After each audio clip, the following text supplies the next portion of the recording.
स्वामी समर्थ अध्याय 16 श्री गणेशाय नमः भक्तजन तारणार्थ यती रूपे श्री दत्त मूवरी प्रकट होत अक्कलकोटी वास केला जे जे झाले त्यांचे भक्त अत्यंत श्रेष्ठ स्वामी सुत ऐकता त्यांचे चरित्र महादोष जातील प्रसिद्ध मुंबई शहरांत हरिभाऊ नामे विख्यात आनंदे होते नांदत निर्वाह करीत नौकरीने कोकण प्रांती राजापूर तालुक्यात एटिया गाव सुंदर हरिभाऊ तेथील राहणार जात मराठे तयांची ते खोत त्या गावाचे होते संपन्न पूर्वीचे त्याच गावी तयांचे माता बंधू राहती मुंबईत तयांचे मित्र ब्राह्मण उपनाव पंडित ते करिता व्यापार त्यांत तोटा आला तयांसी एके समयी पंडितांनी स्वामी कीर्ती ऐकिली कानी तेव्हा भाव धरुणी म्हणी नवस केला स्वामी ते जरी 8 दिवसांत मी होईन कर्जमुक्त तरी दर्शना त्वरित अक्कलकोटी येईन हरिभाऊ आणि त्यांचे मित्र अफूचा व्यापार करिता त्यांत आपणा नुकसान सत्य येईल असे वाटले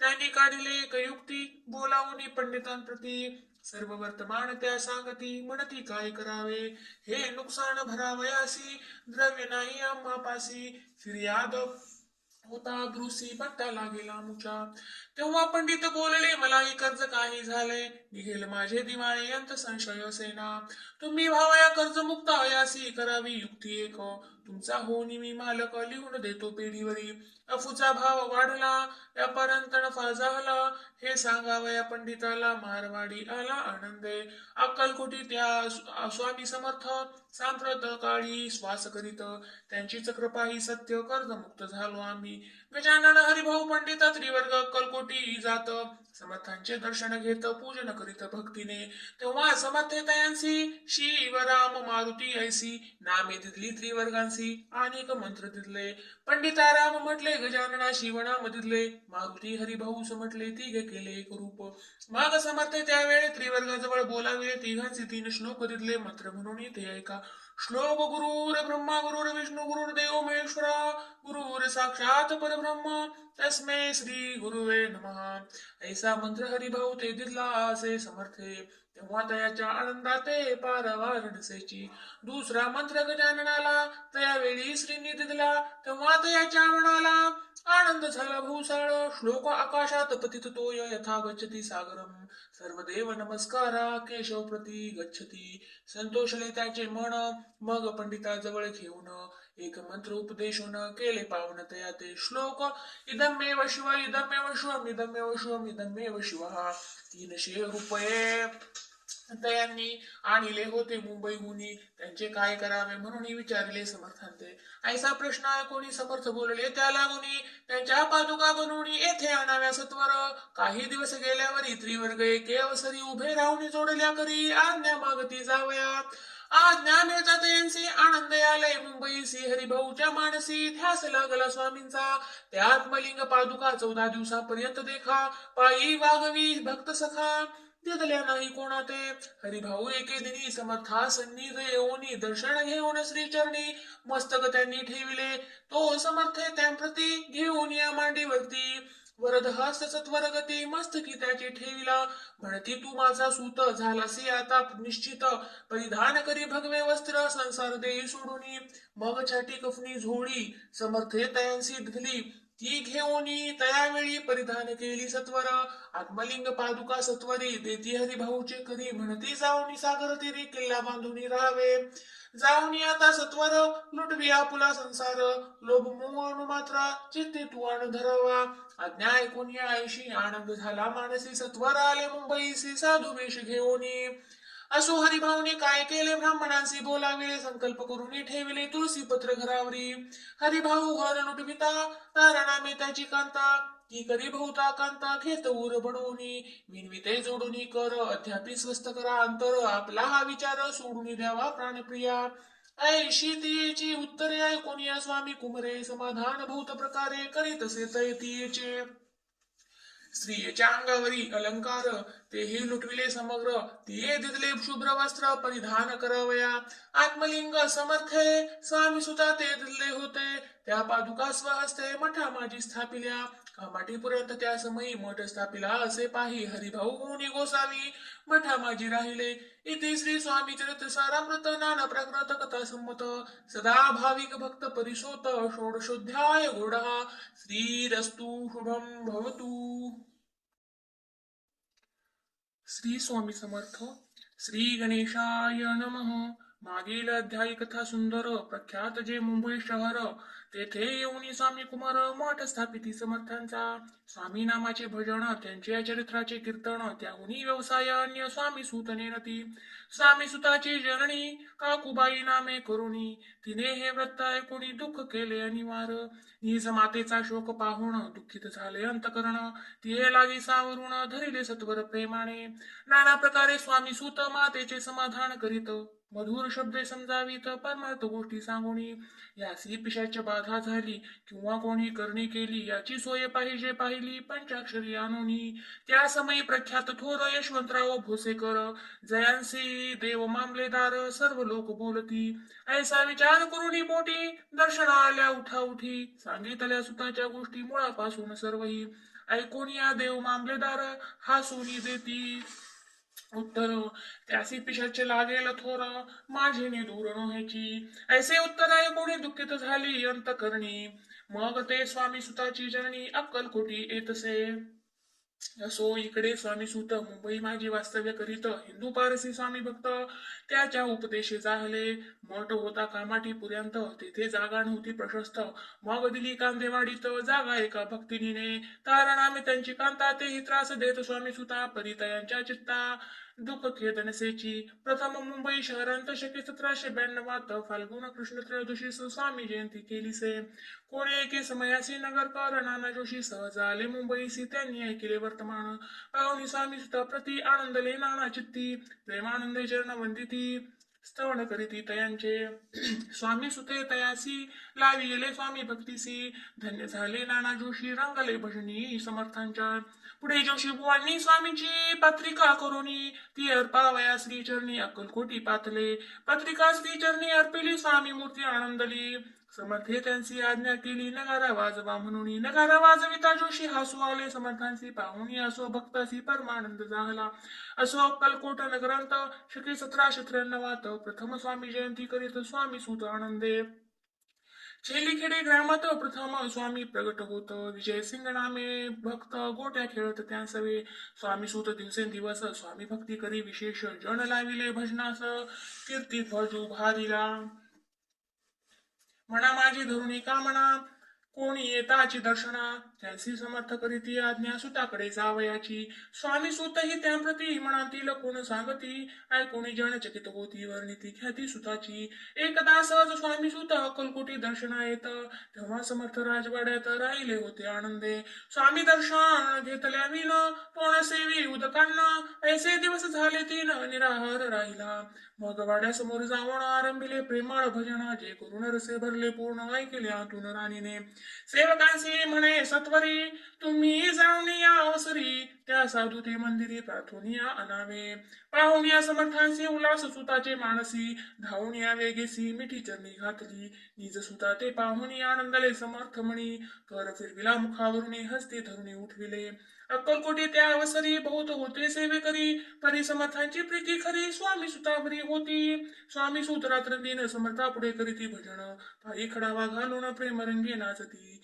एके दिवशी श्री समर्थ बैसले असता आनंदात स्वामी सुत भजन करीत पायी खडावा घालून एकांत समय साधुई समर्थ सांगती तया काणी आम्ही जातो निज धामी वारसा पुढे चालवावा स्वामी वचन ऐकोणी स्वामी सूत निशब्द होई कल्पना न साहित्यासी स्वामी विन कैसे जीवन वारंवार विनवी स्वामींसी ऐसे न करावे काही नियोजनले करू तू माझी आई स्वामी धरती हृदयाशी म्हणती आम्ही तव हृदयी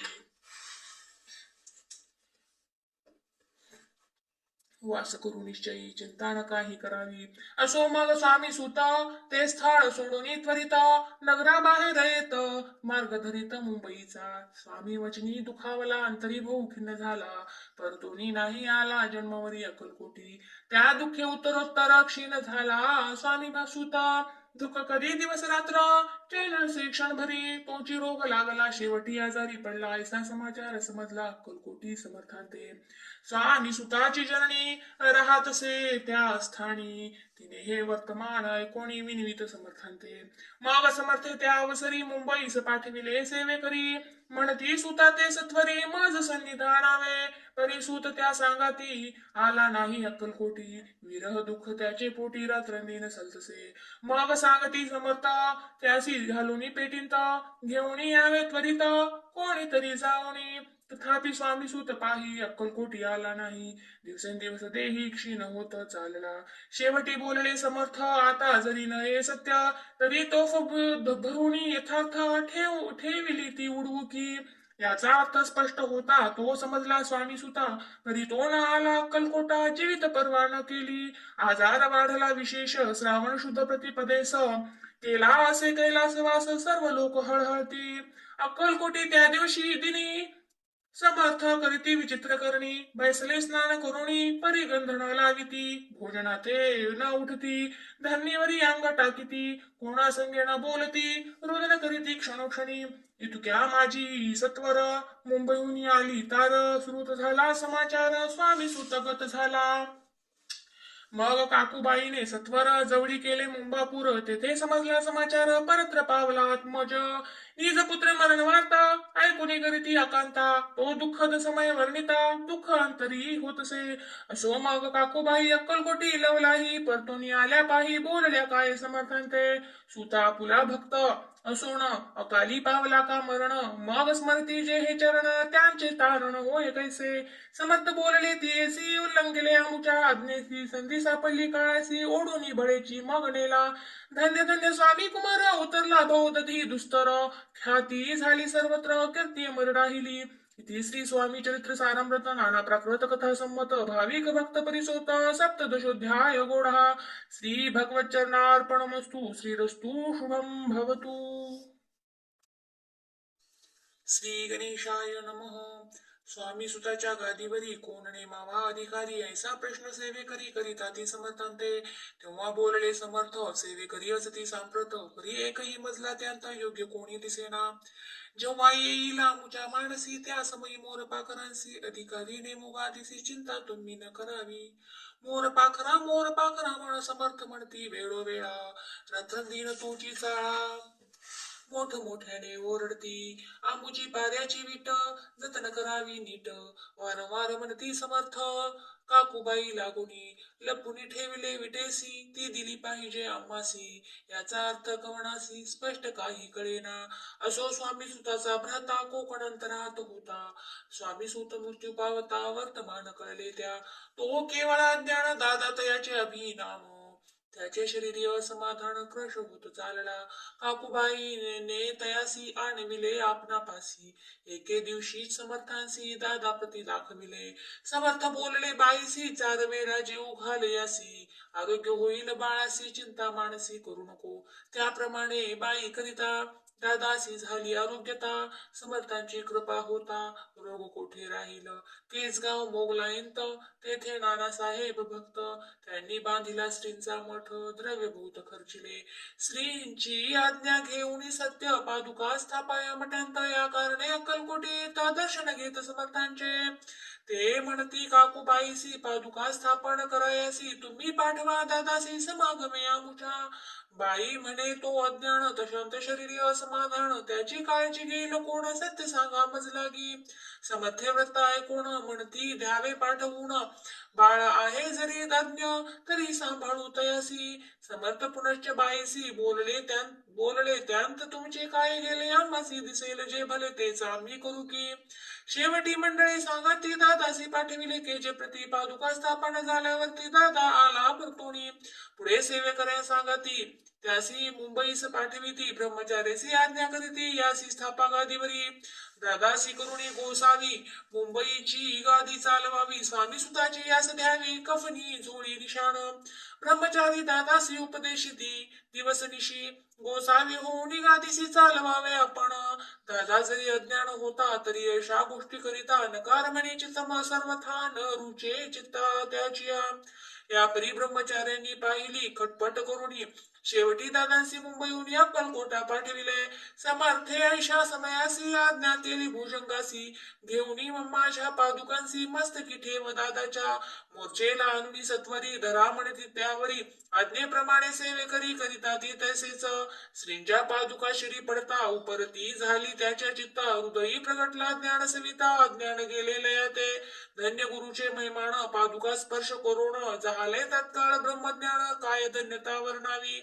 असो दादाची पाहुणी वृत्ती काकुबाई दचकली चित्ती म्हणे समर्थे दादा प्रति वेडक चित लाविले ती म्हणे जी समर्था आपण हे काय करिता दादाची अशिरी ठेविता पादुका काय म्हणून समर्थ बोलली ती जे बरे वाटेल आम्हासी तेची करू या समयासी व्यर्थ बडबड करू नको काकुबाई बोले वचन एकासी गोसावी बनवून टाकीला आपण मारून तितुकीची पुरे झाले ऐकून ऐशा वचनाला समर्थांसी क्रोध आला घाला म्हणती बाईला खोड्या माझी सत्वर काकुबाईने आकांत करुणी मांडिला अनर्थ नाना अपशब्द बोलत बाळ पिटित स्वस्ते परी समर्थे त्या समयी लक्ष तिकडे दिले नाही दादासी बनविले गोसावी कफनी झोळी अर्पिली दुसरे दिवशी दादासी समर्थ पाठविती भिक्षेसी ते पाहुणी काकुबाईसी दुःख झाले अपार समर्थांसी हसू आले अधिकची कौतुक मांडिले दादासी जवळ बोलाविले काय सांगितले तयासी अनुसुया तुझी माता तेज पाशी भिक्षा मागाता अवश्य म्हणून तत्वता ज्यांनी जवळी पातला ऐसे बाईने पाहुणी क्रोधाविष्ट अंतकरणी म्हणे तुझे हे करणे लोकापवादा कारण ऐकोणी मातेची उक्ती दादा तीज प्रति बोलती ऐहिक सुखे तुच्छ गमती माते आजपासून पुत्राचे ऐकून वचन उदास झाले तिचे मन असो दादा गोसावी होऊन स्वामी भजनी रंगले काही दिवस झाल्यावरी मग आले मुंबापुरी स्वामी सुताच्या गादीवरी बसवणी संस्था चालविली इति श्री स्वामी चरित्र सारमृत नाना प्राकृत कथा संमत सदा प्रेमळ परिसोता अष्टदशोध्याय गुणः श्रीरस्तु शुभं भवतु।